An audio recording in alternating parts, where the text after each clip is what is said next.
चलो। Namaskar.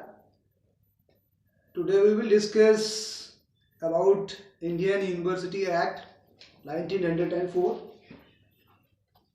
As you all know that 1757 onwards up to 1947 we are under the rule of British, and initially they do not take any give any importance to Indian education.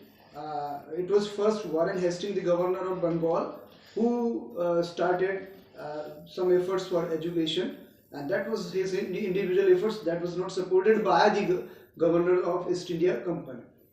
Later on, first time in 1813 charter, there was 1 lakh rupees provision for education, but that was not invested up to 1823. In between, there was the controversy started between Orientalist and Anglicists regarding the medium of education. It was the English or Oriental languages like Hindi, Urdu, Sanskrit, and another was what kind of education should be given to Indian, that is traditional or is European.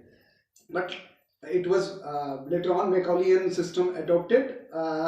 Anglicist won, and English medium education and European education is started in our country. Later on we have Wood's Dispatch of 1954, Hunter Commission of 1882. But in higher education, first time it was Lord Curzon who called a conference at Simla in 1901, and I will give you a line which he said.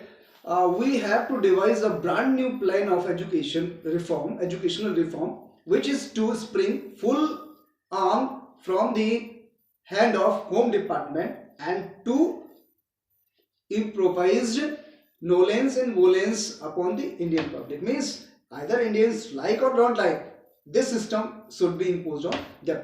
And later on, the commission was framed under the presidency of Thomas Raleigh, and on the recommendation based on that, 1900 University Act of 1904 was framed. The provisions are written here. It was made that university will appoint professors and lecturers to improve teaching as well as research, and they will establish laboratories and libraries. The fellows number was fixed between 50 and 100, and the tenure of 6 years is fixed. Then there was the maximum fellows are nominated by governors, means the control of government is increased, and finally the government keeps a veto power on any regulation which was passed by the Senate of university to vanish, right? And finally the control over private colleges was strengthened through I have given here appellation becomes typical, periodic inspections started by the syndicates, and for grants it is the necessary government permission becomes necessary, so that the government control is started on.